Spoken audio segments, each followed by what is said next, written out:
Saudara Prabowo Subianto telah melantik 48 menteri dan 56 wakil menteri serta kepala badan.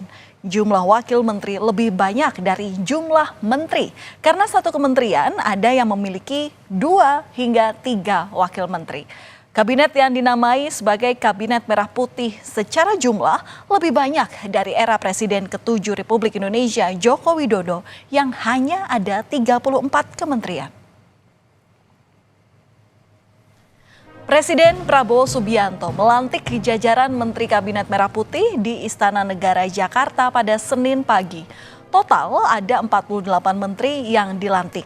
Selain melantik 48 menteri, Presiden juga melantik 5 pejabat setingkat menteri, yakni Jaksa Agung, Kepala BIN, Kepala Staf Kepresidenan, Kepala Kantor Komunikasi Kepresidenan, Ketua Dewan Ekonomi Nasional, dan Wakil Kepala Staf Kepresidenan.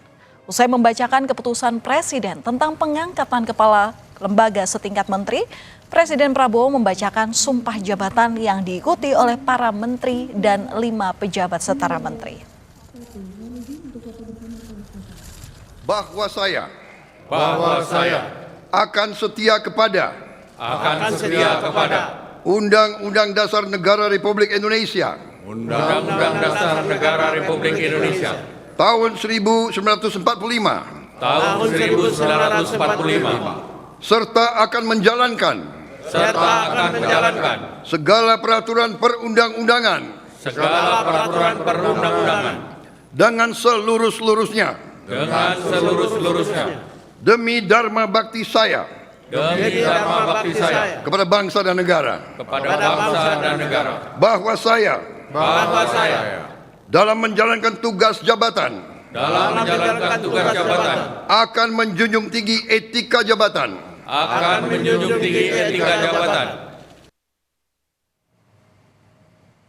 Saudara, dari ke-48 Menteri Kabinet Merah Putih, tidak semuanya merupakan wajah baru dan sudah tidak asing bagi masyarakat.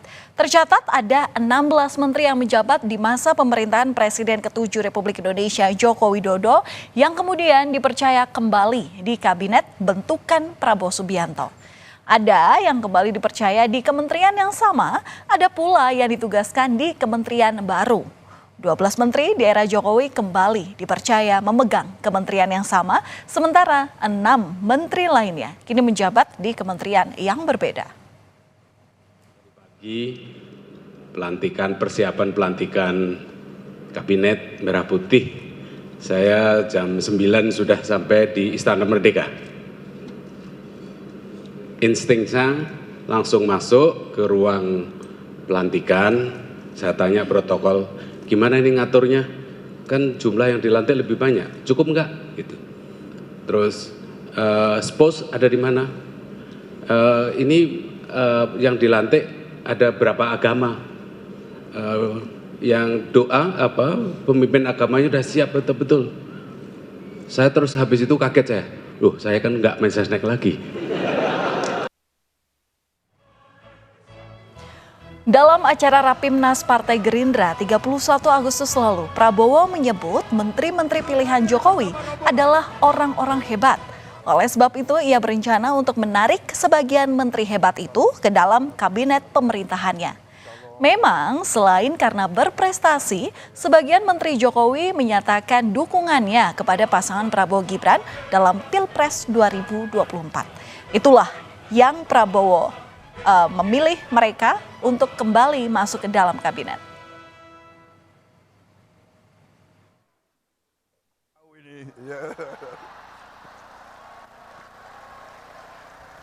Pak, maaf Pak, karena Bapak pilih orang-orang hebat, mungkin sebagian dari mereka di kabinet saya Pak nanti ini.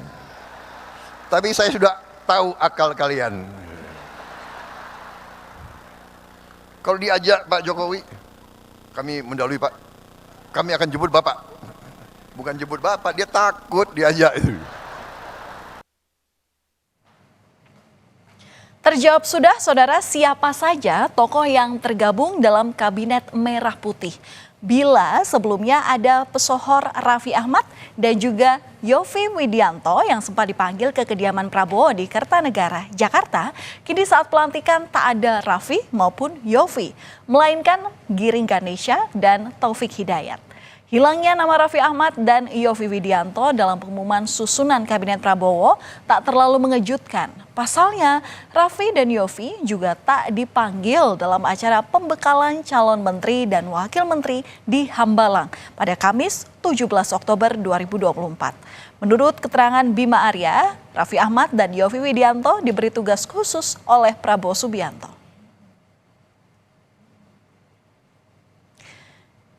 Giring Ganesa adalah mantan vokalis grup band Nidji yang beberapa tahun belakangan ini berkiprah di dunia politik dengan bergabung ke Partai Solidaritas Indonesia yang melenggang masuk Kabinet Merah Putih sebagai Wakil Menteri Kebudayaan.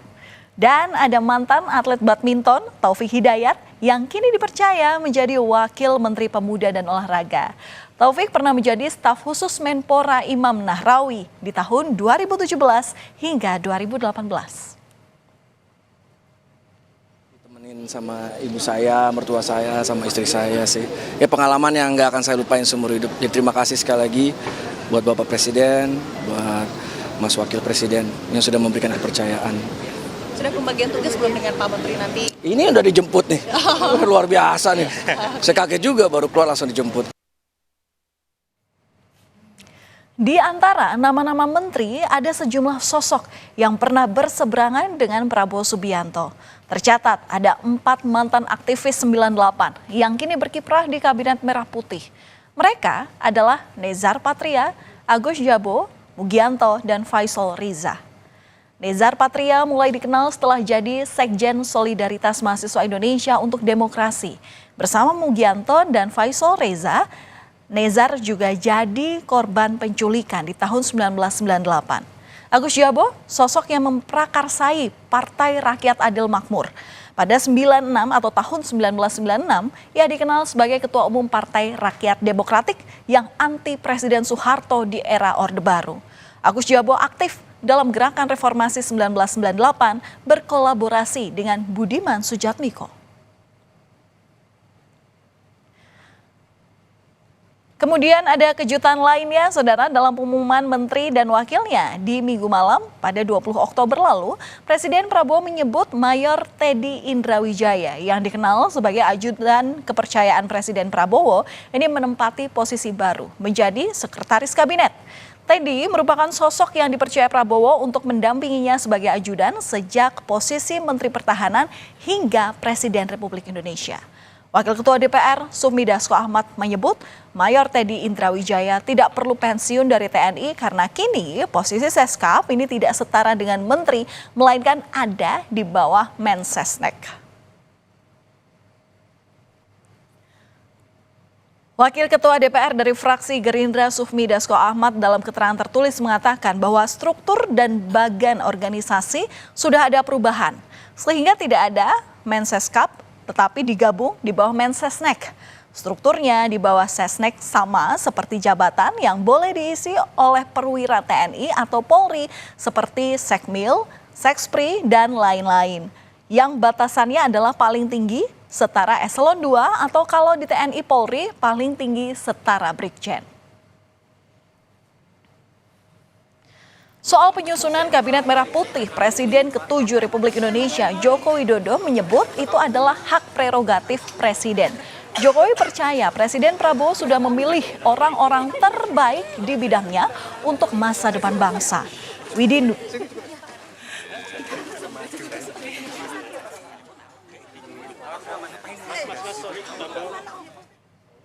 Semuanya 100% itu hak prerogatif Presiden. Semuanya saya kira sudah lewat pertimbangan-pertimbangan yang matang. Siapapun yang telah dipilih itu pasti melalui pertimbangan-pertimbangan yang matang, melalui kalkulasi-kalkulasi yang juga matang. Saya meyakini yang dipilih Pak Prabowo adalah yang terbaik dari yang ada. Sementara itu, pengamat politik Universitas Al-Azhar Indonesia Ujang Komarudin menyoroti sejumlah permasalahan yang diharapkan bisa diatasi Kabinet Merah Putih, mulai dari hukum, pemberantasan korupsi, dan masalah ekonomi. Ujang menekankan 100 hari pertama adalah masa krusial untuk melihat kinerja awal para menteri kabinet yang baru.